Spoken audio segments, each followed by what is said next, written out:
આજના દિવસના ઘણા બધા જે ઇતિહાસની અંદર બનેલા છે, આપણા ધર્મની અંદર, આપણી સંસ્કૃતિની અંદર, એ અક્ષય તૃતીયાના તો ઘણું બધું લાંબુ લિસ્ટ છે. અને કદાચ તમારા સોશિયલ મીડિયામાં તમને બધાને આવ્યું હશે કે આજના દિવસનો મહિમા પરશુરામ જયંતિ પણ આજે જ છે.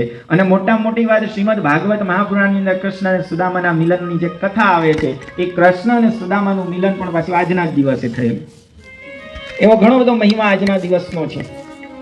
તો વ્યાસજી આ શ્રીમદ ભાગવત મહાપુરાણની જે રચના કરી, એ પૂર્વે વ્યાસજીએ 17 પુરાણોની રચના કરી. મહાભારત જેવો ગ્રંથ એ પણ વ્યાસજીએ લખ્યો. અને આ બધું લખ્યા પછી 4 વેદના વિભાગ કર્યા, 17 પુરાણોની રચના કરી. અને એક વખત વ્યાસજી સરસ્વતી નદીના કિનારે બેઠા છે. સરસ્વતી નદી ક્યાં આવી? બદ્રીનાથ કેટલા જઈ આવ્યા છે આમાંથી? બદ્રીનાથ ઘણા બધા ગયા છે. આ બાજુ એક જ, કારણ કે જે આ બધાને ભાત પીરસાણા નથી ને, એટલે વાર છે, એટલે જશે એ તો ધીરે ધીરે. આ બાજુ બધાને ભાત પીરસાઈ ગયા છે.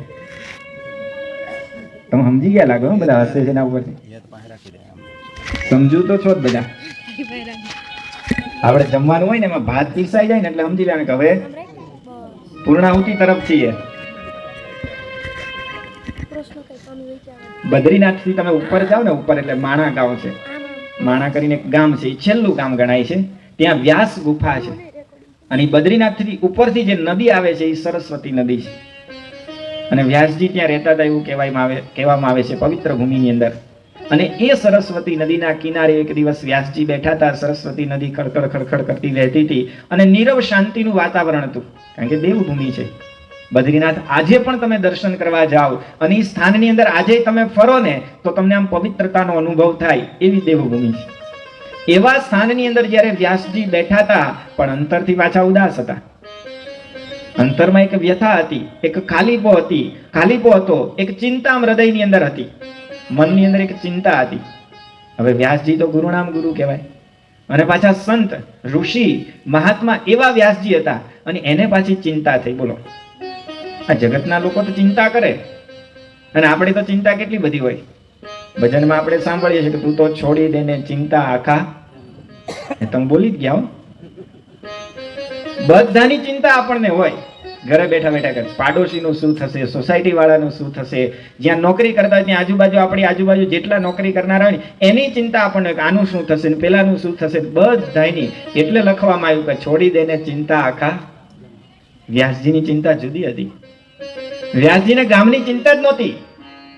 અને એટલે જ વ્યાસજીને ગુરુનામ ગુરુ કહેવામાં આવે.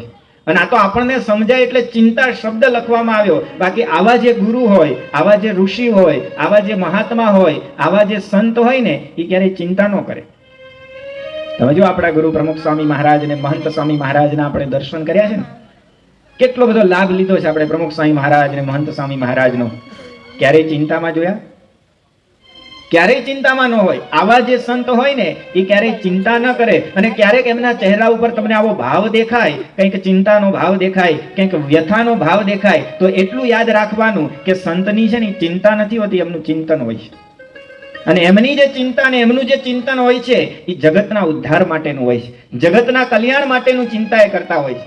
એમને આપણી જેમ ગામની ચિંતા હોતી નથી. વ્યાસજીને પણ એવું છે, અને ગામની ચિંતા નથી. પણ વ્યાસજી કેવો વિચાર કરે છે કે મેં વેદના 4 વિભાગ કર્યા, આ 17 પુરાણોની રચના કરી, છતાંય હજી હૃદયમાં છે ને આમ ખાલીપો લાગે છે, કંઈક અશાંતિ જેવું આમ હૃદયની અંદર લાગે છે. એનું કારણ શું હશે? અને એવામાં ફરતા ફરતા નારદજી જેવા સંતનું ત્યાં આગમન થાય છે. નારદજી પધાર્યા. અને નારદજી તો એવું પાત્ર છે ને કે એમને બધે છૂટ આપેલી છે, બધી જ જગ્યાએ. તમે આખું ભાગવત વાંચો ને, બધાય પ્રસંગોમાં નારદજી તો હોય જ પાછા. એ પછી કંસનો પ્રસંગ હોય ને, તોય ત્યાં નારદજી પહોંચી જાય. બાકી એવું નક્કી થયેલું, આકાશવાણી તો એવું થઈ હતી કે 8મો ગર્ભ છે ની તારો કાળ છે. અને કંસને માની ગયો તો વસુદેવના કહેવાથી કે 8મો પુત્ર છે હું આપી દઈશ. અને બરોબર એ જ વખતે જયારે આવું નક્કી કર્યું કંસે કે 8મા પુત્રનો હું વધ કરીશ, બીજા કોઈને નહીં મારું, પાછા નારદજી આવી ગયા. ત્યાં નારદજી પ્રગટ થયા, પાછા હાથમાં કમળ લઈને આવ્યા કે લ્યો આ ગણી લ્યો કમળની પાંખડી. 8 પાંખડી વાળું કમળ લઈને આવ્યા. અને કંસે પાછી પાંખડી ગણી. યહાં સે ગીનો તો ભી 8, યહાં સે ગીનો તો ભી 8.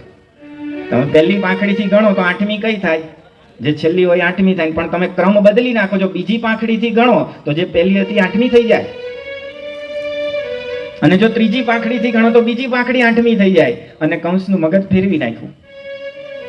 કંસનું મગજ ફેરવી નાખ્યું. કંસે કીધું કે આમાં તો કાંઈ નક્કી નહીં કે પહેલો આઠમો થાય કે બીજો આઠમો થાય કે ત્રીજો આઠમો થાય, તો બધાને મારવાનું નક્કી કરી નાખ્યું. એ નારદજી આવી ગયા છે. અને નારદજી માટે આ શાસ્ત્રની અંદર એવું કહેવામાં આવ્યું છે કે નારદજી છે ને અસ્થિર છે. કેવા છે? અસ્થિર છે નારદજી. આપણને લાગે કે આપણી જેમ અસ્થિર હશે. ઘણા હોય અસ્થિર.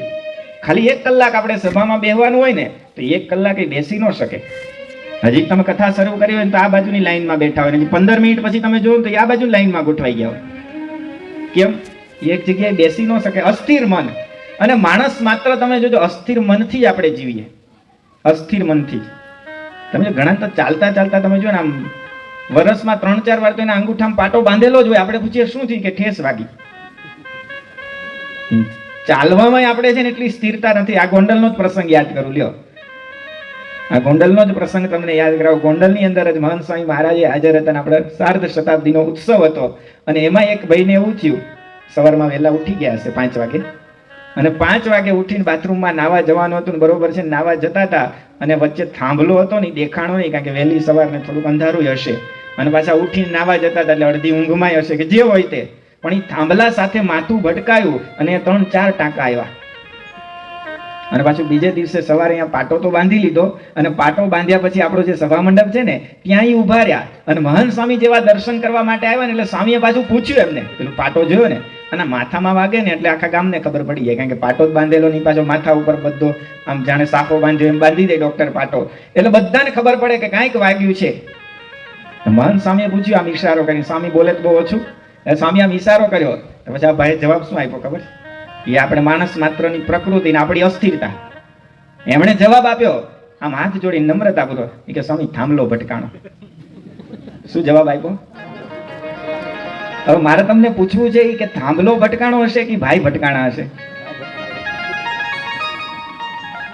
થાંભલો તો એક જ જગ્યાએ સ્થિર હોય છે, એ તો હાલતો ચાલતોય નથી. આપણે થાંભલાને ભટકાઈ ગયા, આપણી સ્થિરતા નહોતી એટલે આપણે થાંભલાને ભટકાઈ ગયા. પણ કોઈક આપણને પૂછે ને તો સહજ માણસની પ્રકૃતિ પાછી એવી છે, એ નામ પાછું થાંભલાનું જ આપે. ઠીક છે, થાંભલો ભટકાણો. ભટકાણા આપણે હોઈએ. પણ અહીંયા નારદજીની જે વાત કરવામાં આવી છે કે નારદજી એવા અસ્થિર છે, બધે ફર્યા કરે છે, પણ પાછો સરસ મજાનો એક અર્થ આની અંદર કરવામાં આવ્યો છે કે અસ્થિર એટલે કેવા અસ્થિર?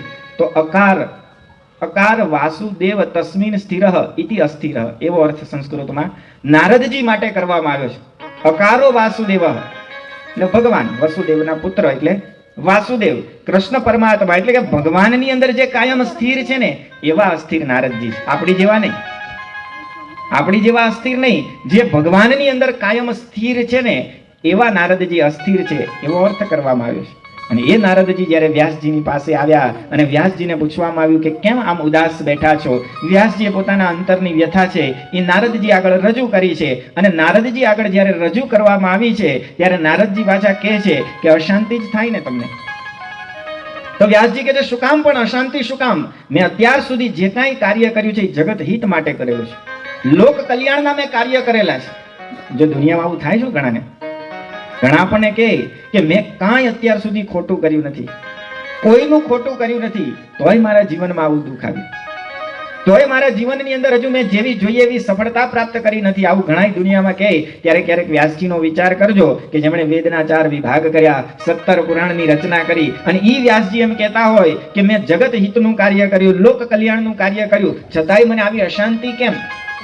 ત્યારે નારદજી જે જવાબ આપે છે ને એ આખા જગતે સાંભળવા જેવો છે અને યાદ રાખવા જેવો છે કે જ્યારે જ્યારે આપણને આવું લાગે કે મેં આવું સારું કામ કર્યું છે, હું સારો જ વિચાર કરું છું કાયમ, કોઈનું ખરાબ ક્યારેય વિચાર્યું નથી, તો મારા જીવનની અંદર આવું કેમ? આવો જ્યારે પ્રશ્ન થાય ને ત્યારે નારદજીના જવાબને યાદ કરજો. નારદજીએ શું જવાબ આપ્યો વ્યાસજીને કે તમે અત્યાર સુધી જે કાંઈ રચના કરી છે ને, વેદના 4 વિભાગ કર્યા, 17 પુરાણો લખ્યા, જે કાંઈ તમે રચના કરી છે ને એ બધું કાગડાના તીર્થ જેવું છે. નર્યદ વચસ ચિત્રપદમ હરેર્યશો જગત પવિત્રમ પ્રગૃણીત કરહિચિત. ભલે જગતને પવિત્ર કરનારી રચના તમે કરી છે, પણ એ બધું કેવું છે કે તદ વાયસમ તીર્થ મુશંતિ માનસા. તદ વાયસમ તીર્થ મુશંતિ માનસા. વાયસ એટલે કાગડો. એ કે આટલી બધી તમે રચના કરીને કાગડાના તીર્થ જેવું છે. શું કામ? તો કે નયદ વચસ ચિત્રપદમ હરેર્યશો. એ કે જ્યાં સુધી ભગવાનનો મહિમા ગાયો નથી ને ત્યાં સુધી બધું કાગડાના તીર્થ જેવું. ત્યારે વ્યાસજીને સમજાણું કે અત્યાર સુધી મેં રચના કરી છે પણ મેં ભગવાનનો મહિમા ગાયો નથી. તો હજી સમજી લો કે આ 17 પુરાણની રચના કરી કોના પુરાણ છે? બધામાં કોનો મહિમા લખ્યો છે? ભગવાનનો જ મહિમા લખેલો છે ને. 17 પુરાણો, તમે ગરુડ પુરાણ લો કે ગમે તે જે પુરાણ, 17 પુરાણમાં પદ્મ પુરાણ ને બ્રહ્મવૈવર્ત પુરાણ ને ઘણા બધા પુરાણોનો સમાવેશ થઈ જાય.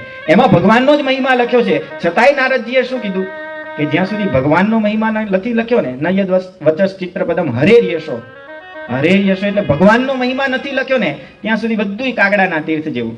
તો આપણને પ્રશ્ન થાય કે ભગવાનનો જ મહિમા લખેલો છે. ત્યારે વ્યાસજીએ જ્યારે આવું પૂછ્યું કે અત્યાર સુધી ભગવાનનો જ મહિમા લખ્યો છે, ત્યારે હવે નારદજી કહે છે, સાંભળજો. ત્યારે નારદજીએ કીધું કે અત્યારે દ્વાપર ચાલી રહ્યો છે. કયો યુગ ચાલે છે?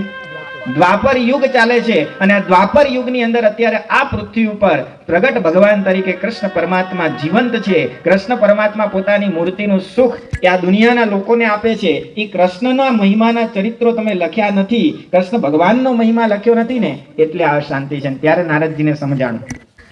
શું સમજાણું? ભગવાનનો મહિમા તો ઘણો લખ્યો પણ પરોક્ષ ભગવાનનો લખ્યો.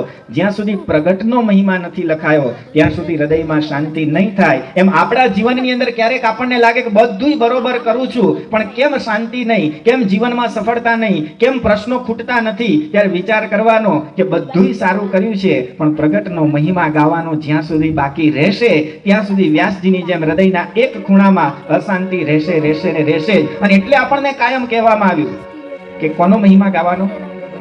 પ્રગટ ભગવાનનો મહિમા ગાવાનો. ગાવો ગાવો રે ગુણ પ્રગટ પ્રભુજીના, અવસર નહીં મળે આવો રે. ગાવો ગાવો રે ગુણ પ્રગટ પ્રભુજીના, અવસર નહીં મળે આવો રે. અવસર નહીં મળે અમૂલક આવો, અવસર નહીં મળે અમૂલક આવો. જીવન ભક્તિમાં વિતાવો રે, જીવન ભક્તિમાં વિતાવો રે. ગાવો ગાવો રે ગુણ પ્રગટ પ્રભુજીના, અવસર નહીં મળે આવો રે. ગાવો ગાવો રે ગુણ પ્રગટ પ્રભુજીના, અવસર નહીં મળે આવો રે. અવસર નહીં મળે આવો રે. પ્રગટ ભગવાનના ગુણ જ્યાં સુધી નહીં ગાઈએ ને સાચી શાંતિનો અનુભવ નહીં થાય. એનું પ્રમાણ એટલે શ્રીમદ ભાગવત મહાપુરાણ. આટલી વાત સમજી લેજો. જ્યારે શ્રીમદ ભાગવત મહાપુરાણની વાતો સાંભળવા માટે બેઠા છીએ, ભલે આપણને 18,000 શ્લોકો કદાચ નહીં સમજાય તો ચાલશે, પણ આ ભાગવતની જે રચના થઈ છે શું કામ થઈ છે? તો પ્રગટના ગુણ ગાવા માટે, પ્રગટ ભગવાનનો મહિમા ગાવા માટે વ્યાસજી આ ગ્રંથ લખ્યો છે. એટલે એટલું યાદ રાખવાનું કે જ્યાં સુધી પ્રગટનો મહિમા નહીં સમજાય, પ્રગટના ગુણ જ્યાં સુધી નહીં ગાઈએ ને ત્યાં સુધી સાચી શાંતિનો અનુભવ નહીં થાય. અને વ્યાસજી જ્યારે આ વાતને સમજી લીધી ત્યારે વ્યાસજી આ 18મું પુરાણ શ્રીમદ ભાગવત મહાપુરાણ કે જેની અંદર કૃષ્ણ પરમાત્માના ચરિત્રોનું આલેખન કરવામાં આવ્યું, એ ગ્રંથની રચના કરવામાં આવી. એટલે હવે તમારે એક વસ્તુ સમજી લેવાની કે ભાગવત છે ને એ પ્રગટ ભગવાનના મહિમાનો ગ્રંથ છે. અને નારદજીએ હજી આ એક જ જગ્યાએ પ્રગટ બતાવ્યા એવું નથી. જ્યારે વાલ્મીકી રામાયણની ક્યારેક વાત સાંભળો તો વાલ્મીકી રામાયણની જે રચના થઈ છે સંસ્કૃત ભાષાની અંદર લખાયેલો આખો ગ્રંથ છે. વાલ્મીકી ઋષિએ ગ્રંથને લખ્યો છે, પણ વાલ્મીકી ઋષિને પણ જ્યારે ગ્રંથ લખવાનો હતો, બે પક્ષી, ક્રોંચ નામના બે પક્ષી હતા, એક નર અને એક માદા. એનો વધ એક શિકારી દ્વારા જ્યારે કરવામાં આવ્યો અને એ દ્રશ્ય જ્યારે વાલ્મીકી ઋષિએ જોયું, શિકારીએ બાણ મારી અને બંને પક્ષીનો જ્યારે વધ કર્યો અને એ દ્રશ્ય જોઈ અને ઋષિ અત્યંત દુઃખી થઈ ગયા, મનની અંદર ખિન્ન થઈ ગયા. પક્ષીઓ ઉપર દયા આવી ગઈ અને દયાનો ભાવ જે હૃદયની અંદર પ્રગટ થયો એમાંથી એક શ્લોક મુખમાંથી સરી પડ્યો. દયાના ભાવથી, કરુણાના ભાવથી જ્યારે ઋષિના હૃદયમાંથી એક શ્લોક નીકળ્યો ત્યારે શ્લોક છંદબદ્ધ હતો. એ છંદનું નામ હતું અનુષ્ટુપ છંદ. અને જ્યારે અનુષ્ટુપ છંદનો આ શ્લોક એમના મુખમાંથી નીકળી ગયો અને વાલ્મીકી ઋષિ સંકલ્પ કરે છે કે મારે આ શ્લોક જે મારા મુખમાંથી નીકળ્યો છે, જે અનુષ્ટુપ છંદ મારા મુખમાંથી નીકળ્યો છે, એમાં મારે કોઈ મહાપુરુષના ચરિત્રો આ શ્લોકની અંદર લખવા છે, ગૂંથવા છે. ત્યારે નારદજી ત્યાં પધારે છે. આ ફરી વખત જોજો, નારદજી જ પધારે છે. અને વાલ્મીકી ઋષિ ત્રેતા સમયની અંદર, ત્રેતા યુગની અંદર હતા.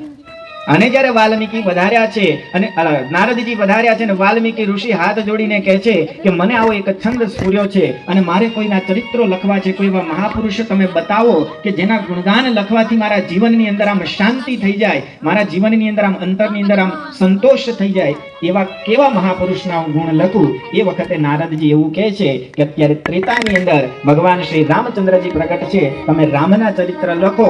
ત્યારે વાલ્મીકીએ રામાયણ લખી અને જીવનની અંદર શાંતિનો અનુભવ કર્યો. તો નારદજીએ એ વખતે રામ બતાવ્યા, જ્યારે દ્વાપરની અંદર કૃષ્ણ બતાવ્યા, કારણ કે એ પ્રગટ હતા.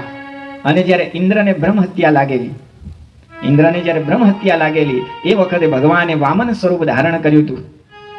બલિ રાજાના યજ્ઞની અંદર બલિનું સર્વસ્વ પાછું લઈ લેવા માટે જ્યારે ભગવાને વામન સ્વરૂપ ધારણ કર્યું હતું અને વામન રૂપે ભગવાન પ્રગટેલા, ત્યારે નારદજીએ ઇન્દ્રને બ્રહ્મ હત્યા ટાળવા માટે એવું કીધેલું કે વામન ભગવાનના શરણની અંદર જા તો તને લાગેલી બ્રહ્મ હત્યા ટળી જશે, કારણ કે એ સમયે ભગવાન વામન સ્વરૂપે પ્રગટ હતા. આ વાતને ગુણાતીતાનંદ સ્વામી એમની વાતોમાં લીધી છે. આ પ્રસંગને કે ઇન્દ્રની બ્રહ્મ હત્યા ટાળવાની હતી ત્યારે નારદજીએ વામનજીની ઓળખાણ કરાવી. સાર માત્ર એટલો જ આવે છે કે જ્યાં સુધી પ્રગટ ભગવાનની ઓળખાણ નહીં થાય ત્યાં સુધી આ જગતની અંદર આપણે કાગડાના તીર્થમાં ફરતા રહીશું. તદવાયસમ તીર્થ મુશંતિ માનસા, દરેકનું મન કાગડાના તીર્થની અંદર જ ફરતું રહેશે. તો પ્રગટ ભગવાનના ચરિત્રો ગાવા માટે જ આ ગ્રંથની રચના કરવામાં આવી છે. એના માટે વ્યાસજીએ કલમ ઉપાડી છે પ્રગટ ભગવાનનો મહિમા લખવા માટે. તો જ્યારે જ્યારે આ ચરિત્રો સાંભળીએ ત્યારે આપણા હૃદયની અંદર અનુભૂતિ થાય કે પ્રગટનો મહિમા કેવો છે. ને પ્રત્યક્ષ ભગવાન જ્યારે મળે ત્યારે ભગવાનના ચરિત્રો કેવી રીતે ગાવાના હોય ને એ આ ભાગવતમાંથી સમજવા મળે છે. અને શરૂઆત તમે જુઓ કેવી કરીશ. આ ભાગવતની રચનાને આપણે સમજ્યા એટલું જ સમજવાનું છે કે પ્રગટનો મહિમા ગાવા માટે આ ભાગવત લખવામાં આવ્યું છે. અને જ્યારે વ્યાસજીએ શરૂઆત કરી છે ત્યારે મેં કીધું એમ શરૂઆતમાં મંગલાચરણ કરવાનું હોય. ભાગવતનું જે મહાત્મ્ય છે, આ ગ્રંથનો જે મહિમા છે એ આગળના 6 અધ્યાયની અંદર લખવામાં આવ્યો છે, જે પદ્મ પુરાણ અંતર્ગત એ મહિમા લખાયો છે. અને એનો પહેલો જ શ્લોક વ્યાસજી લખે છે, પહેલો જ શ્લોક કે પ્રગટ ભગવાનનો મહિમા લખવાનો હોય, પ્રગટ ભગવાનને જ્યારે પામવાના હોય, પ્રગટ ભગવાનને જ્યારે સમજવાના હોય ત્યારે ઉપાસના કેવી હોય ને એ આ પહેલા જ શ્લોકમાં વ્યાસજીએ લખ્યું છે. અને વ્યાસજી પોતે મંગલાચરણ કરે છે. ભાગવત મહાત્મ્યનો પ્રથમ શ્લોક અને વ્યાસજી ગાય છે સચ્ચિદાનંદ રૂપાય વિશ્વોત્પત્યાદિ હેતવે તાપત્રય વિનાશાય શ્રી કૃષ્ણાય વયમ નમઃ, શ્રી કૃષ્ણાય વયમ નમઃ. આ પહેલો જ શ્લોક છે ભાગવત મહાત્મ્યનો. સચ્ચિદાનંદ રૂપાય વિશ્વોત્પત્યાદિ હેતવે તાપત્રય વિનાશાય શ્રી કૃષ્ણાય વયમ નમઃ. નમસ્કાર કર્યા છે ભગવાનને. અને ભગવાનને નમસ્કાર કરતા કરતા ભગવાનના સ્વરૂપનું વર્ણન કરવામાં આવ્યું કે ભગવાનનું સ્વરૂપ કેવું છે કે સચ્ચિદાનંદ રૂપાય, સચ્ચિત અને આનંદ સ્વરૂપ એવા ભગવાનને નમસ્કાર કરું છું.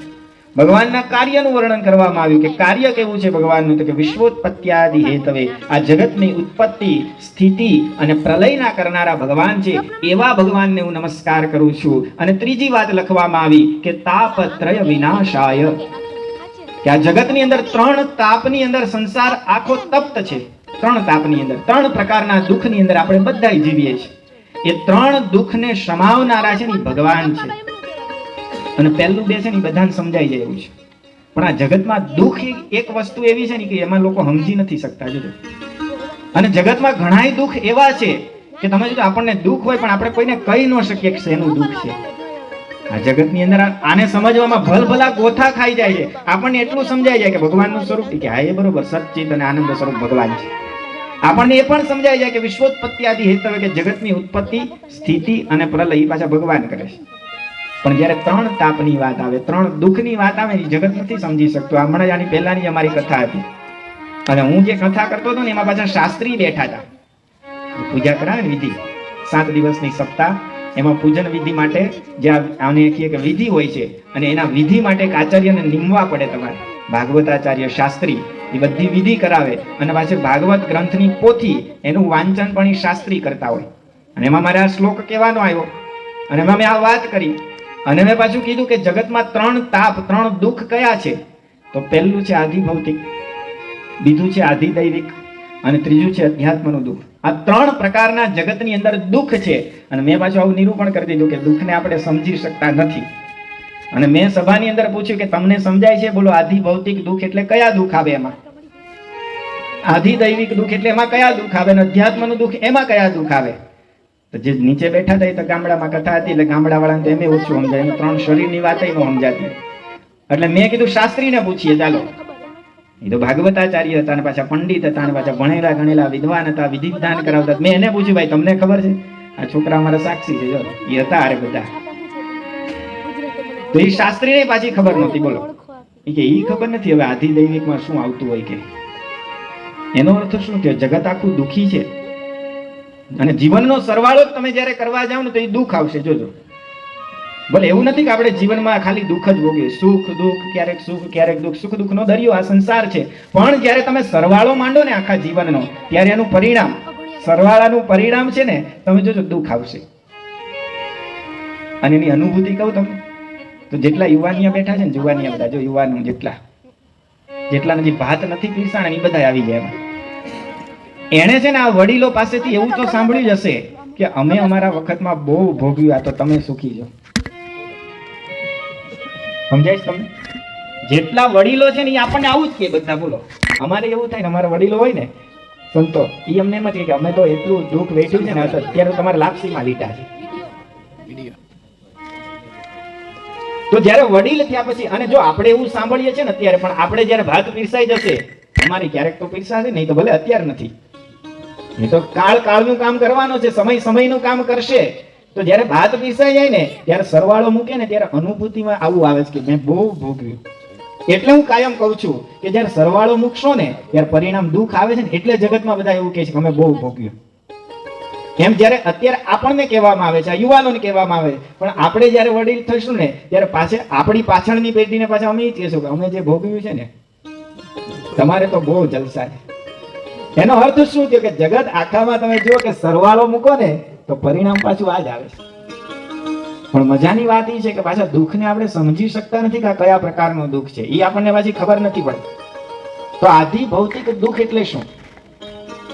તો જે ભૌતિક સુખ સગવડતાના સાધનો છે જગતની અંદર, જેટલા કાંઈ આ લોકની જે પણ વસ્તુ છે ને, એનો જે આપણી પાસે અભાવ છે ને, એનું એક આપણને દુઃખ હોય છે.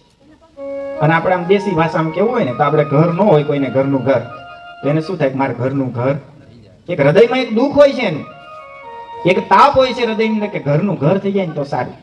કોઈકને ગાડી ન હોય, કોઈકને બીજું હોય. ટૂંકમાં આ જગતની અંદર જેટલું આ લોકમાં જીવવા માટે જે જરૂરી છે એ વસ્તુ આપણી પાસે નથી હોતી ને, એનું જે દુઃખ આપણને થાય, એનો જે તાપ આપણા હૃદયની અંદર થાય, એને કહેવાય આધિ ભૌતિક દુઃખ. હવે આધિ દૈવિક શું છે? આધિ દૈવિક દુઃખ, તો આધિ દૈવિક દુઃખ એટલે દેવના પ્રકોપથી જે આવતા દુઃખ છે ને, એ આધિ દૈવિક. એમાં આપણું મારું તમારું કોઈનું ન ચાલે. મારું તમારું કોઈનું ન ચાલે. ગરમીનો પારો 42 ડિગ્રી ઉપર જાય, એમાં મારું તમારું કોઈનું ન ચાલે, સહન જ કરવાનું. એ આધિ દૈવિક તાપ છે.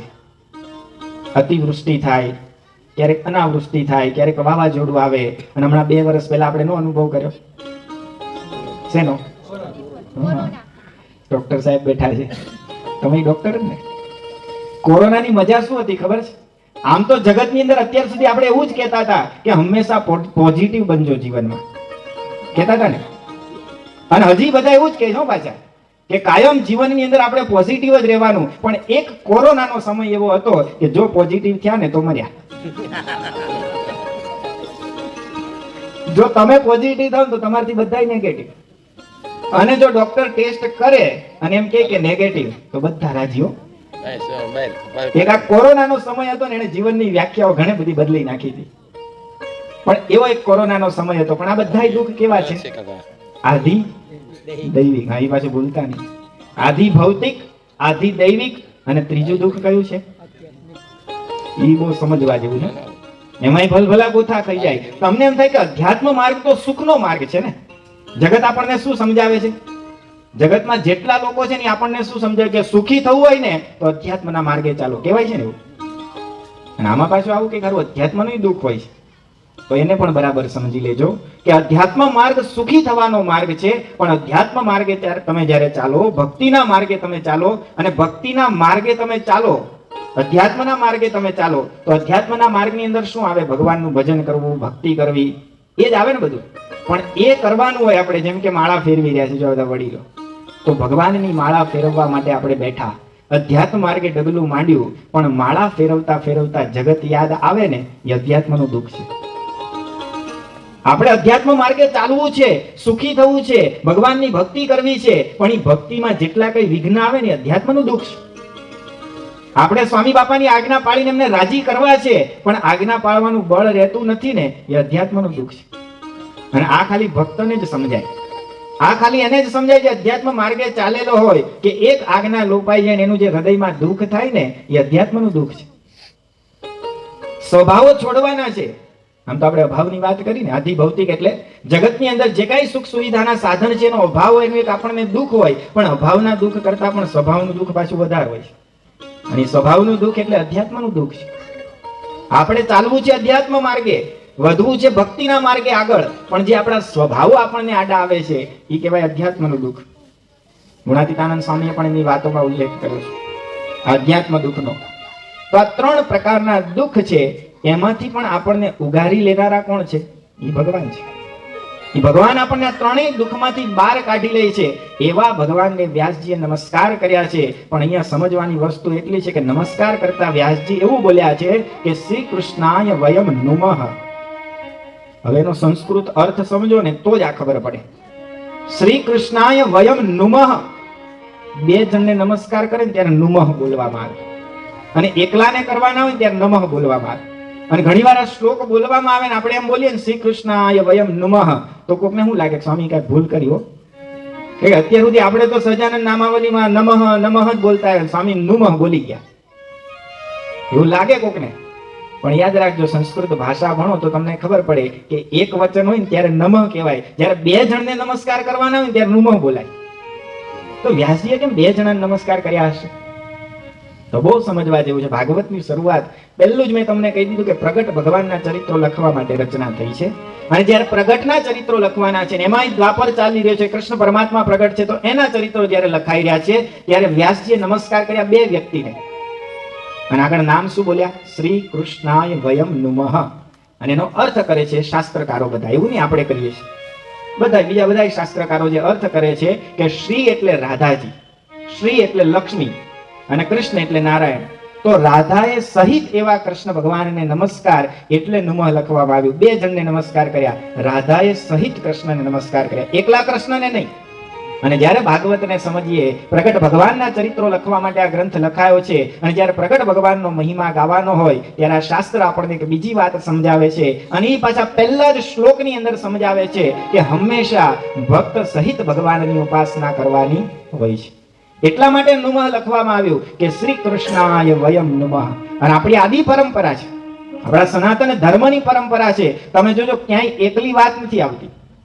આપણે કોઈને કહેવાનું શું કે સીતારામ બોલીએ છીએ, કે ભેગું સીતારામ બોલીએ છીએ, અને વર્ષોથી આપણે ભજન કરતા હતા ને, સીતારામ સીતારામ ભજ મન પ્યારે, સીતારામ સીતારામ સીતારામ ભજ મન પ્યારે, સીતારામ સીતારામ સીતારામ ભજ મન પ્યારે, સીતારામ રાધે શ્યામ ભજ મન પ્યારે, રાધે શ્યામ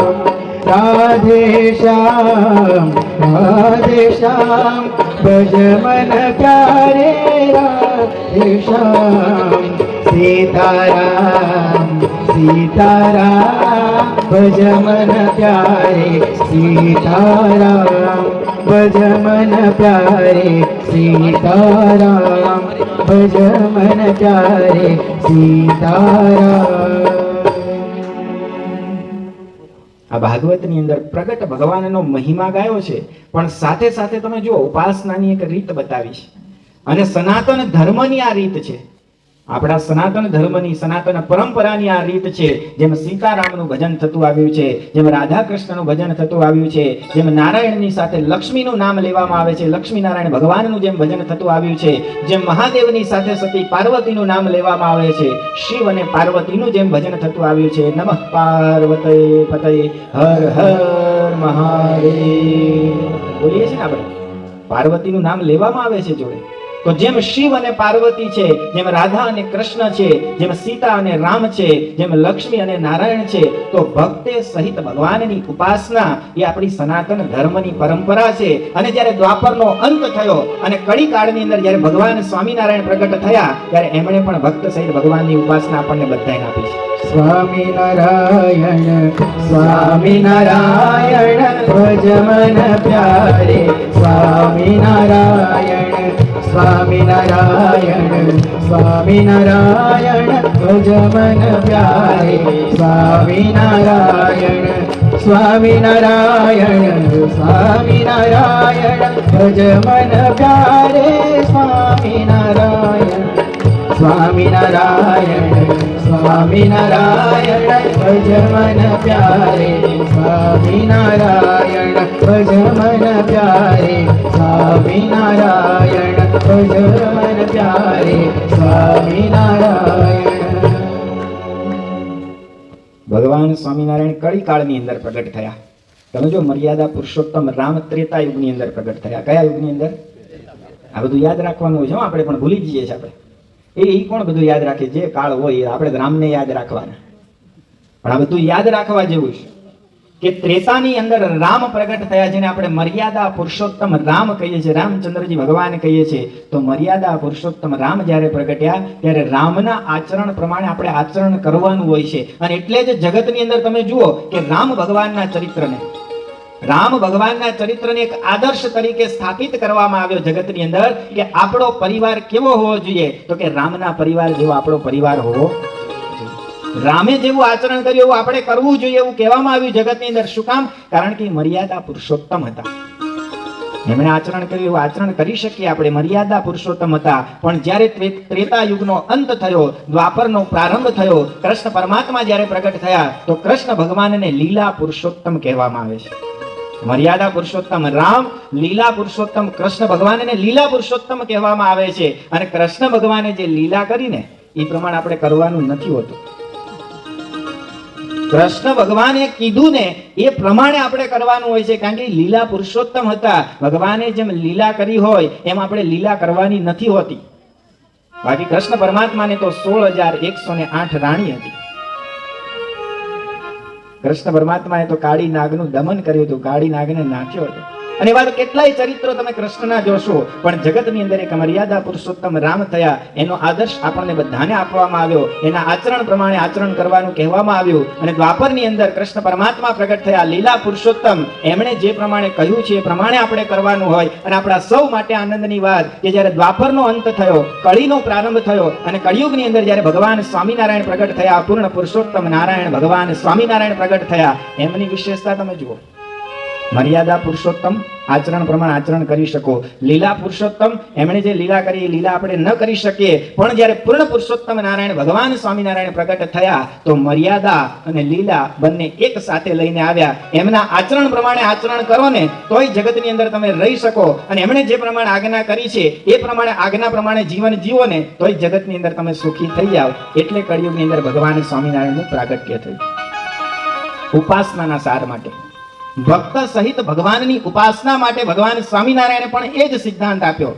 અને ભગવાન સ્વામિનારાયણનું જે આ નામ છે ને, સ્વામિનારાયણ, જેનો આપણે દિવસ રાત મંત્રોચ્ચાર કરીએ, ભજન કરીએ, ધૂન કરીએ, કીર્તન કરીએ, પણ આ ભગવાન સ્વામિનારાયણનું જે નામ છે ને કોઈએ પાડેલું નથી.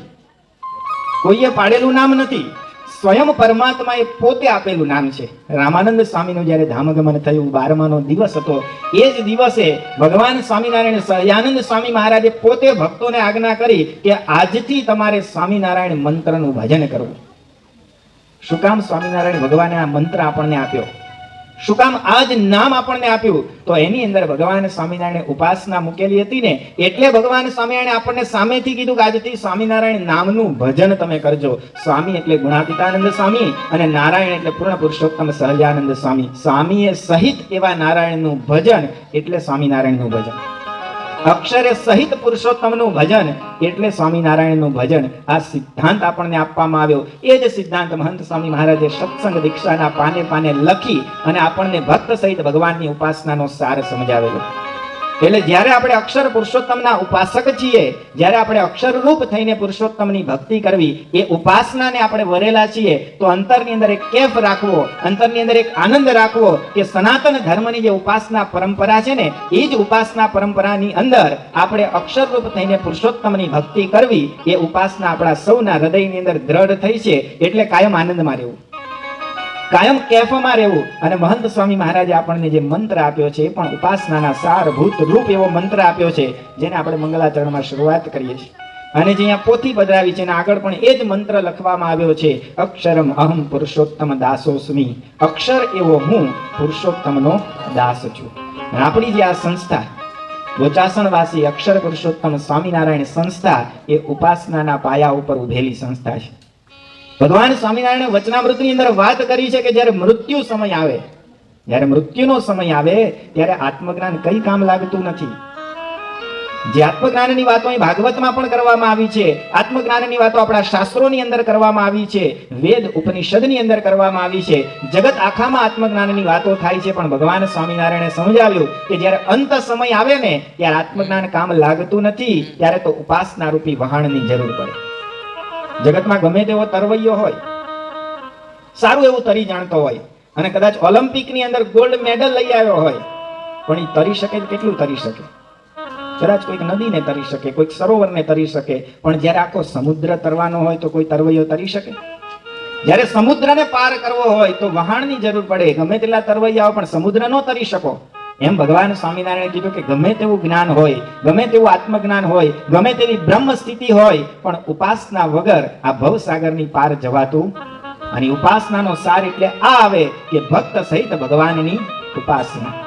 એ સમજાવવા માટે એ વ્યાસજીએ પહેલા જ શ્લોકની અંદર આ મંગલાચરણ કર્યું છે. અને પછી ભાગવતનો મહિમા 6 અધ્યાયની અંદર લખવામાં આવ્યો છે કે આ કથા કેવી છે? તો કે સુરાણામ અપી દુર્લભા, સુરાણામ અપી દુર્લભા, શ્રીમદ ભાગવતી વાર્તામ સુરાણામ અપી દુર્લભા, એવો શ્લોક છે.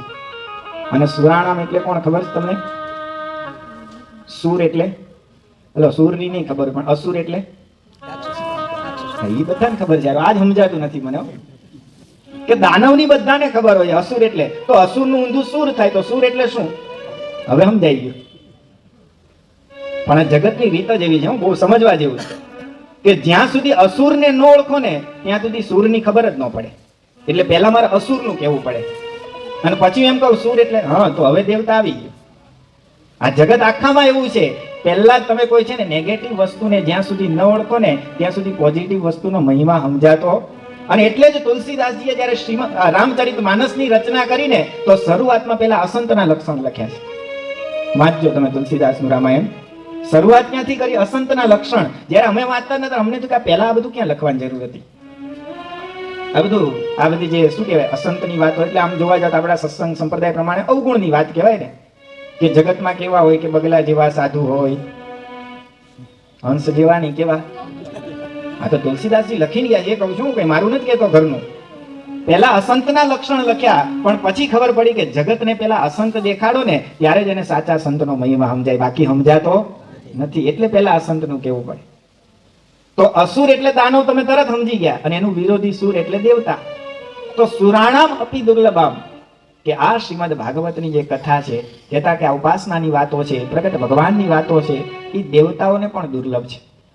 દેવતાઓ પામી શકતા નથી. અને એટલે આમાં કથા મૂકવામાં આવી છે કે દેવતાઓ જ્યારે ભાગવતનું રસપાન થવાનું હતું, સુખદેવજી મહારાજ પરીક્ષિતને આ ભાગવત ભાગીરથી રસ જ્યારે ચખાડવાના હતા, તો દેવતાઓ આકાશમાંથી આવ્યા અને પાછો અમૃતનો કળશ લઈ.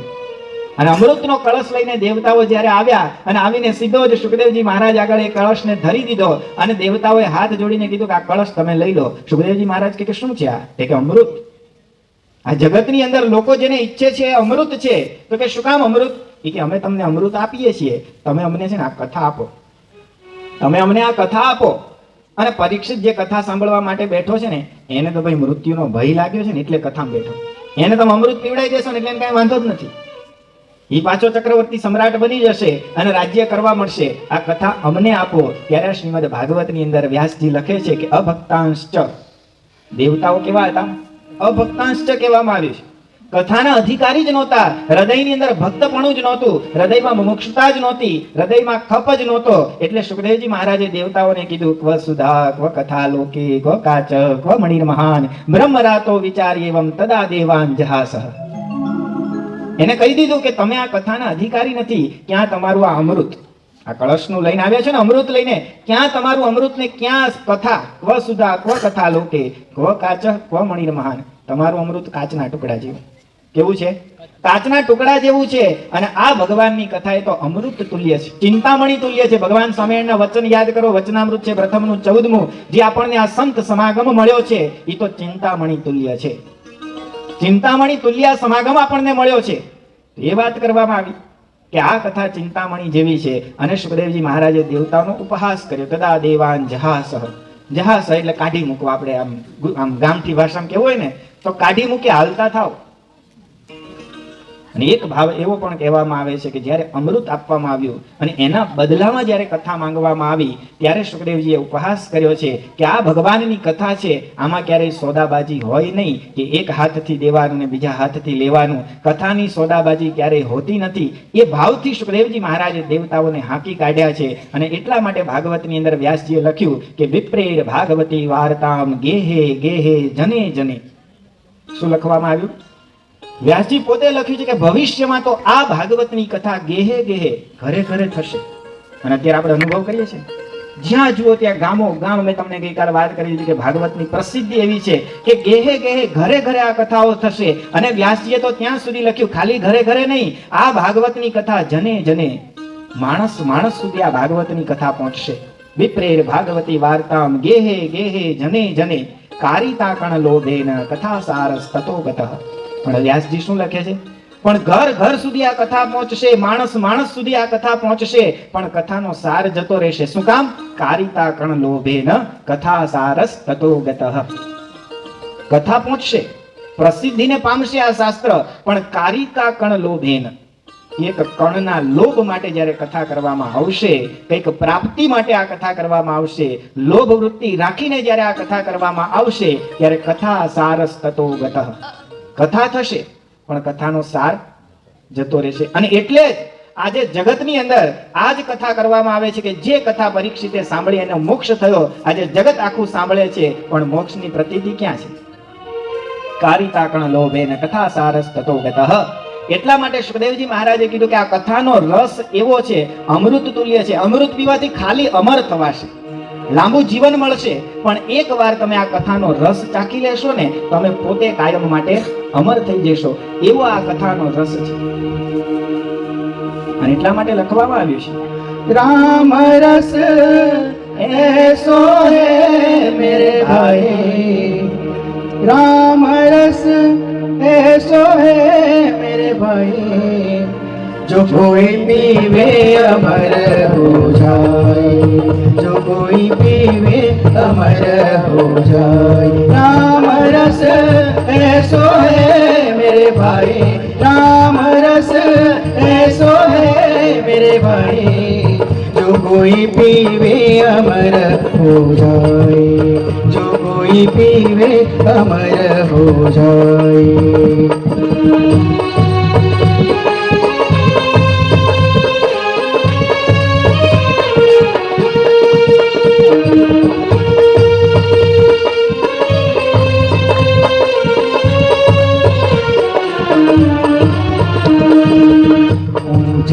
ऊंचा सब कोई चाले, नीचा न चाले कोई।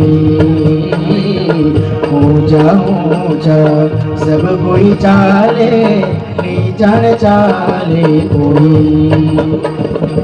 नीचा नीचा जो कोई चाले, नीचा नीचा जो कोई चाले तो सबसे ऊंचा होए, जो कोई पीवे अमर हो जाए, जो कोई पीवे अमर हो जाए। कथा रस ऐसो है मेरे भाई, कथा रस ऐसो है मेरे भाई, जो कोई पीवे अमर हो जाए, जो कोई पीवे अमर हो जाए, जो कोई पीवे अमर हो जाए। ભગવાનની કથાનો રસ આવો છે. અને જેના જીવનમાં કથા નથી ને, એ હમણાં જ તમે જે શબ્દો સાંભળ્યા ને, ઊંચા ઊંચા સબ કોઈ ચાલે, નીચા ન ચાલે કોઈ, જેના જીવનમાં કથાનો રસ નથી ને, એ જગતની અંદર હંમેશા જોજો તમે ઊંચા ઊંચા જ ચાલે. કારણ કે ક્યારેય ભગવાનની કથામાં બેઠા નથી, ક્યારેય આવી ભગવત કથા સાંભળી નથી, ક્યારેય કથાનો રસ એ ચાખ્યો નથી. એટલે જીવનમાં ખબર નથી કે જો નીચા ચાલશું ને તો જ ઊંચા થવાશે. એ જગતને ખબર નથી, અને એટલા માટે તમે જો જગત આખું હંમેશા ઊંચું ઊંચું જ ચાલે. અને જેને સમજાઈ ગયું ને કે આ જગતની અંદર જેટલા નીચા ચાલશું ને એટલી જ આપણી મોટપ છે, એ સમજાઈ ક્યારે? કથામાંથી. યાદ કરો, ભગવાન સ્વામિનારાયણના જ વચન છે, અંત્યનું 24મું વચનામૃત છે કે જ્યાં સુધી કથા વાર્તામાં આળસ રહેશે, ભગવાનની કથા વાર્તામાં જ્યાં સુધી આળસ રહેશે ત્યાં સુધી જીવનમાં રૂડા ગુણ આવશે નહીં. ભગવાનની કથા એવી છે કે કથાની અંદર બેસશો, આ કથાને આપણે સાંભળીશું તો જીવનની અંદર સારા ગુણ આપણી અંદર આવશે. ભાગવતની કથા દેવતાઓને પણ દુર્લભ છે, વાત સમજાવવામાં આવી છે અહીંયા. હવે એનાથી આગળ એક વાત તમે સમજી લીધી કે પ્રગટ ભગવાનની કથા છે. ભાગવત ગ્રંથ એટલે પ્રગટ ભગવાનની કથા. બીજી વાત પણ આપણે સમજી લીધી કે ભાગવતનો આ ગ્રંથ શ્રીમદ ભાગવત મહાપુરાણનું જ્ઞાન એટલે ઉપાસનાનું જ્ઞાન. એ પણ આમાંથી આપણને સાબિત થઈ ગયું કે વ્યાસજીએ એકલા કૃષ્ણના ચરિત્ર નહીં, રાધાજીને યાદ કરીને ભક્ત સહિત ભગવાનની ઉપાસનાનો સૂર એ આ ભાગવતની અંદર વહાવ્યો છે. અને હવે ત્રીજી વાત સમજી લઈએ, આજના બીજા દિવસની ત્રીજી વાત, અને પછી કાલ પૂર્ણાહુતિની વાત. તો ત્રીજી વાત સમજી લઈએ આ ભાગવતની અંદરથી કે આ ભાગવતની અંદર ઉપાસનાનો સાર છે, પ્રગટ ભગવાનના ચરિત્રો પણ લખેલા છે, પણ સાથે સાથે એ પણ યાદ આપણે રાખવું પડે કે આ કથા પરીક્ષિત સાંભળે છે અને સુખદેવજી મહારાજ કરે છે. અને પરીક્ષિત શું કામ સાંભળે છે? તો કે મરણ પથારીએ બેઠો છે, 7 દિવસમાં મરવાનું છે, અને હૃદયમાં ઈચ્છા છે કે મરી જતા પહેલા તરી જાઉં, મૃત્યુથી નિર્ભય થઈ જાઉં, મોક્ષને પામી લઉં, એટલા માટે 7 દિવસ સાંભળવા બેઠો છે. અને જગત આખું એ વાતનું સાક્ષી છે કે પરીક્ષિત રાજાએ સુખદેવજી મહારાજ પાસે 7 દિવસ આ કથા સાંભળી અને પરીક્ષિતનો મોક્ષ થઈ ગયો. એ વાસ્તવિકતા છે, એમાં કોઈ ના પાડી શકે એવું નથી. તો પ્રશ્ન આપણને એ થાય કે 7 દિવસમાં એવું કયું જ્ઞાન આપ્યું, 7 દિવસમાં એવું કઈ વાત સમજાવી દીધી કે પરીક્ષિત મૃત્યુથી નિર્ભય થઈ ગયા, એને મોક્ષની પ્રાપ્તિ થઈ ગઈ. તો હવે એ વાતને સમજીએ કે સુખદેવજી મહારાજે પરીક્ષિત રાજાને એવી કઈ વાત સમજાવી. તો જ્યારે આ ભાગવતને વાંચીએ ત્યારે સુખદેવજી મહારાજની વાણી છે ને એ બીજા સ્કંદથી ચાલુ થાય છે. ભાગવત 12 સ્કંદનું છે. કેટલા? એમને હરખું બોલો. એટલા માટે કહું છું કે તમારે યાદ રાખવાનું છે, તમારે યાદ રાખવાનું છે. આ તો આપણે એવું કરતા નથી, બાકી અમે તો એવું કરીએ કે જેને યાદ રહે ને એને જ અહીંથી પ્રસાદની ડીશ આપવાની. નહીં તો 3 દિવસ કથા સાંભળીને પછી ઈ આપણને ખબર ન હોય કે ભાગવતમાં કેટલા સ્કંદ આવે છે. કેટલા સ્કંદ છે? 12 સ્કંદનો આ ગ્રંથ છે. પછી એક એક સ્કંદમાં બધા અધ્યાય છે. તો બધા અધ્યાય જ્યારે ભેગા કરીએ 12 સ્કંદના તો 335 અધ્યાય છે. કેટલા? ઓલા ચાંદલાવાળા ભાઈ ક્યાં જોવે? કેટલા છે? 335. 35 માવો નહીં હો પાછા, નહીં તો ઘણા એમ યાદ રાખી લે કે 35 માવો યાદ રાખો ને. 335 અધ્યાય છે. હવે એક અધ્યાયની અંદર પાછા શ્લોકો આવે બધા. તો 12 સ્કંદ, 335 અધ્યાય અને 18,000 શ્લોકો. રહી ગયું યાદ? ભાઈ રહી ગયું? બોલો. અધ્યાય અને શ્લોક કેટલા? આવું 12 શ્લોકમાં આવડું મોટું ક્યાંથી થાય? 18,000 શ્લોકો. કેટલા? અને 12 તો સ્કંદ છે ખાલી. 12 સ્કંદ, 335 અધ્યાય અને 18,000 શ્લોકો. ઈ આખું આ શ્રીમદ ભાગવત મહાપુરાણ. પણ ઈ 12 સ્કંદમાંથી સુખદેવજી મહારાજે બોલવાની શરૂઆત કરીને ઈ બીજો સ્કંદ છે. સુખદેવજી મહારાજની જે વાણી છે ને એ બીજા સ્કંદથી શરૂ થાય છે. પહેલા સ્કંદની અંદર તો વ્યાસજીની કલમ છે, સુખદેવજીની વાણી નથી. અને હવે શ્રીમદ ભગવદ ગીતાનું પૂછીએ, કેટલા અધ્યાય છે એમાં? કોણ બોલ્યું? જોરદાર, બરોબર છે, એકદમ સાચો જવાબ છે. એને એટલું ખબર છે કે શ્રીમદ ભગવદ ગીતામાં 18 અધ્યાય છે. પણ આ શ્રીમદ ભાગવત મહાપુરાણ અને શ્રીમદ ભગવદ ગીતામાં એક સરખું વસ્તુ જો જોવા મળતી હોય તો ઈ આ છે કે શ્રીમદ ભગવદ ગીતામાં 18 અધ્યાય છે અને શ્રી કૃષ્ણ ભગવાનની વાણી છે એવું કહીએ છીએ ને આપણે. જેમ આ ભાગવત છે એ સુખદેવજી બોલ્યા છે અને ગીતા છે એ કૃષ્ણ પરમાત્મા સ્વયં બોલ્યા છે. પણ એમાં પણ તમે જોશો કે શ્રી કૃષ્ણ ભગવાનની જે વાણી છે એ બીજા અધ્યાયથી શરૂ થાય છે.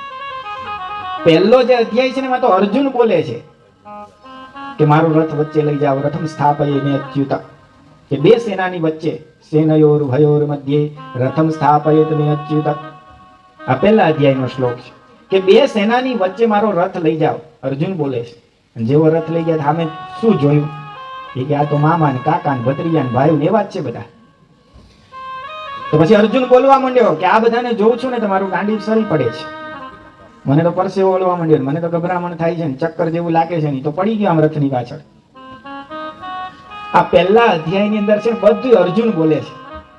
અને પછી બીજો અધ્યાય ચાલુ થાય શ્રીમદ ભગવદ ગીતાનો, ત્યારે કૃષ્ણ પરમાત્મા બોલવાની શરૂઆત કરે છે, અર્જુનને ઊભો કરવા માટે જ્ઞાન આપવાની શરૂઆત કરે છે. એવી જ રીતે શ્રીમદ ભાગવત મહાપુરાણની અંદર પહેલો સ્કંદ પૂરો થાય ને એમાં તો પરીક્ષિત રાજા બોલે છે.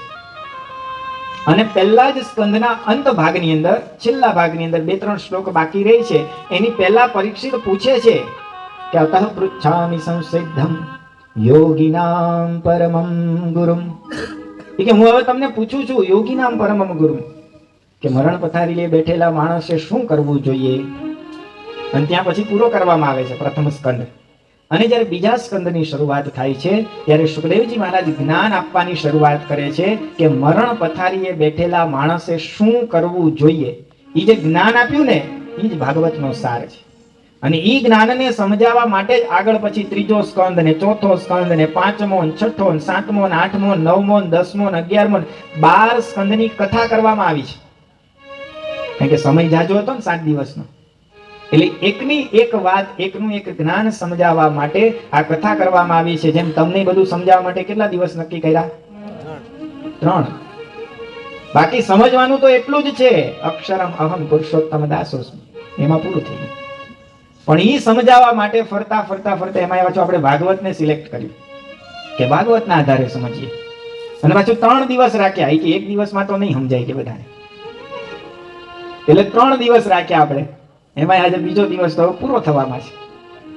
તો જ્યારે સુખદેવજી મહારાજે જ્ઞાન આપવાની શરૂઆત કરી, સામે પરીક્ષિત સાંભળી રહ્યા છે, બીજા સ્કંદનો પ્રારંભ થાય છે.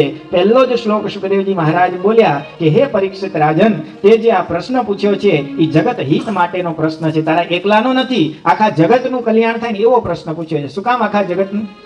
કારણ કે આખું જગત મરણ પથારીએ જ બેઠેલું છે. કાલે સમજ્યા હતા ને આપણે, આખું જગત મરણ પથારીએ જ બેઠેલું છે. એટલે સુખદેવજી મહારાજ કહે છે કે આ જગત હિતનો પ્રશ્ન છે અને આખા જગતે એક જ વાત સમજવા જેવી છે. તો કઈ? તો કે શ્રોતવ્યાદિની રાજેન્દ્ર નૃણામ સંતિ સહસ્ર, શ્રોતવ્યાદિની રાજેન્દ્ર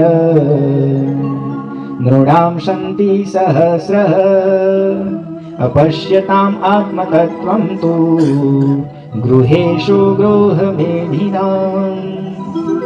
આ બીજો શ્લોક છે, બીજા સ્કંદનો પહેલા અધ્યાયનો બીજો શ્લોક છે. અને એક જ જ્ઞાન સમજાવ્યું કે શ્રોતવ્યાદિની રાજેન્દ્ર નૃણામ સંતિ સહસ્રઃ અપશ્યતામ આત્મતત્વમ ગૃહેશુ ગૃહમેધિનામ. ગૃહેશુ ગૃહમેધિનામ એટલે જગતની અંદર જેટલા કઈ ગૃહસ્થ માત્ર છે, જેટલા કઈ જગતની અંદર જીવનારા જીવો છે, એને જ્યાં સુધી શું જોયું નથી? અપશ્યતામ આત્મતત્વ. જ્યાં સુધી આત્માને જાણ્યો નથી ને ત્યાં સુધી આ જગતની અંદર લોકોએ કાંઈ જાણ્યું નથી.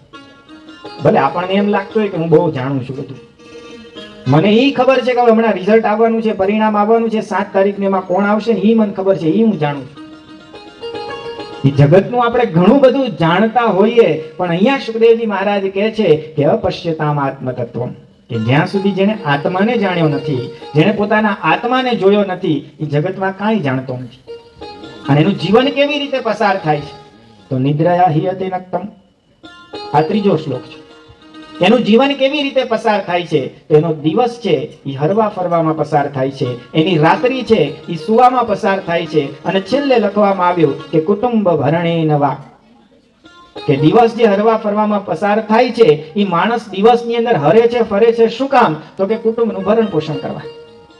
અને જગતમાં તમે જુઓ, જેવું આ ભાગવત વાંચો ને એટલે જગતનું ચિત્ર જ દેખાય તમને. દુનિયામાં આપણે બધાય તમે જુઓ, સવારથી ઉઠીને સાંજ સુધી દોડ્યા જ કરીએ છીએ.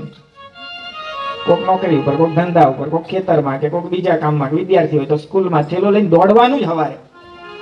બધાને જગત આખું તમે જુઓ સવારથી સાંજ સુધી દોડ્યા કરે છે. અને સાંજે પાછા ઘરે આવીએ એટલે સીધા ઘરે પથારીમાં પડીએ, ખાઈ પીને નવરા થઈને થોડુંક ટીવી જોઈને પથારી પડે એટલે શું વાત, બીજું શું. અને પાછા સવારે ઉઠીને આ જગતનું ચક્ર છે.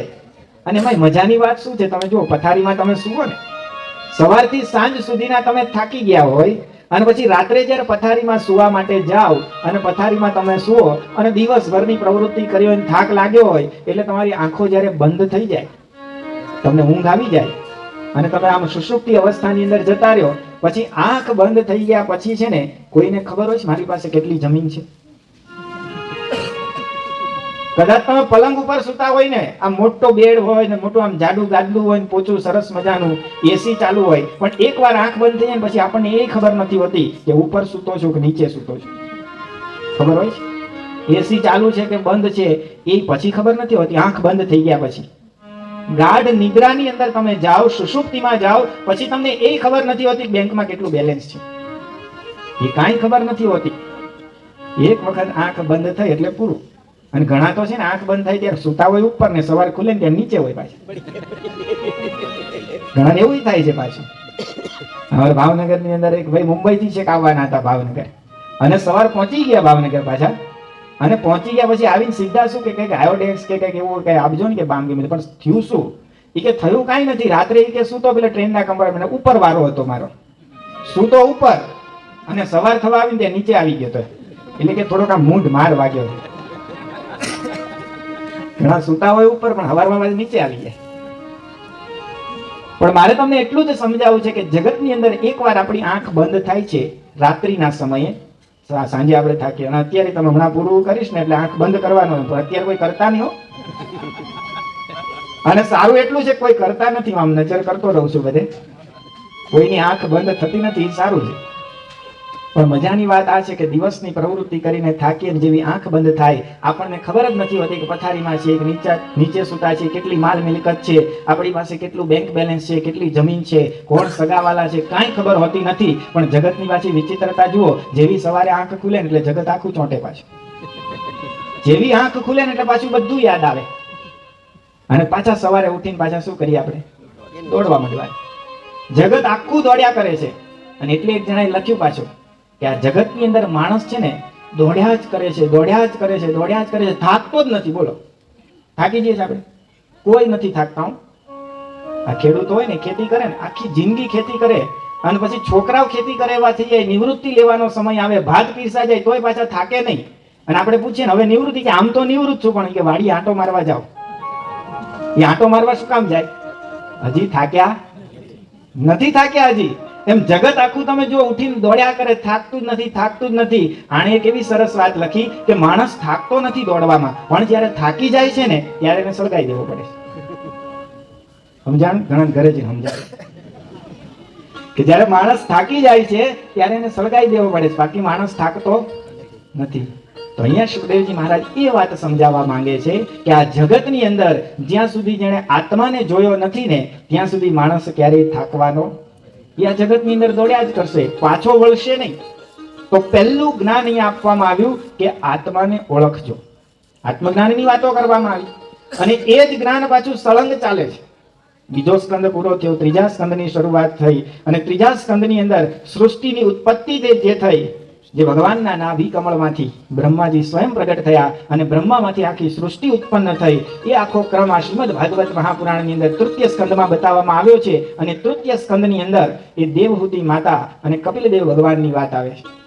કરદમ ઋષિ અને દેવહૂતિ બંનેના લગ્ન થયા, અને કરદમ અને દેવહૂતિના ગર્ભ થકી એ કપિલદેવ ભગવાનનો જન્મ થયો છે. કરદમ ઋષિ દેવ થયા છે. હવે માતા દેવહૂતિ અને કપિલદેવ બંને જણા ગંગા સાગરની કિનારે આશ્રમ બાંધેલો છે, ત્યાં રહે છે. અને માતા દેવહૂતિ જ્યારે વૃદ્ધ અવસ્થાને પામ્યા છે ત્યારે કપિલદેવ ભગવાન આગળ હાથ જોડીને કહે છે કે મને જ્ઞાનની વાત કર, જેથી કરીને હું મારા જીવનો મોક્ષ કરી શકું, જીવનું આત્માનું કલ્યાણ કરી શકું. અને એ વખતે કપિલદેવ ભગવાન માતા દેવહૂતિને જે ઉપદેશ આપે છે એને જગતમાં કપિલ ગીતા કહેવામાં આવે છે.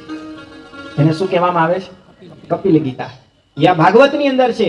અને શું વાત કરી કપિલદેવ ભગવાને માતા દેવહૂતિને જ્યારે જ્ઞાન આપવાનું કીધું ત્યારે? તો કે પ્રસંખ્યાનાય તત્વાનામ સંમતાયા આત્મદર્શને. આ કપિલદેવ ભગવાને જ્યારે જ્ઞાન આપવાની શરૂઆત કરી, ત્રીજો કે ચોથો જ શ્લોક છે. કપિલદેવ ભગવાન માતા દેવહૂતિને કહે છે કે માતા પ્રસંખ્યાનાય તત્વાનામ, આ શરીર છે એ સંખ્યાનું બનેલું છે. કેટલું? તો કે 24 તત્વનું શરીર બનેલું છે. કેટલા તત્વનું? 24 તત્વનું આ શરીર બનેલું છે અને 25મો આપણો આત્મા છે. એવું જ્ઞાન સમજાવવામાં આવ્યું. અને તમે જો કે દિવસે આપણો કેટલા કલાકનો હોય?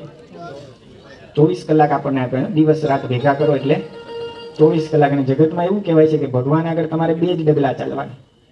એટલે ભગવાન કેટલા ડગલા ચાલે? 22 ડગલા.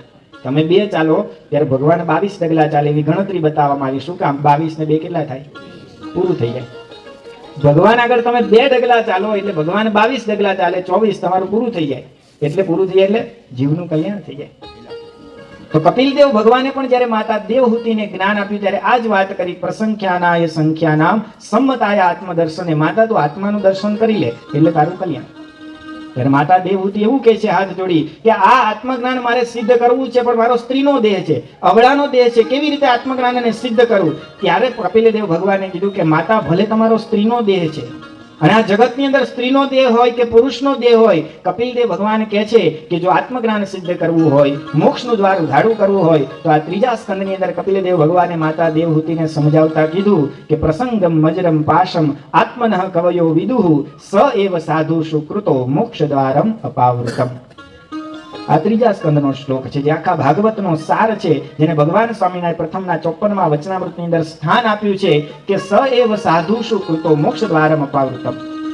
એ કહેવામાં આવ્યું કે આ જ્ઞાન સિદ્ધ કરવું હોય તો એવા સાધુનો પ્રસંગ કરો જેથી કરીને મોક્ષનું દ્વાર ઉઘાડું થઈ જાય.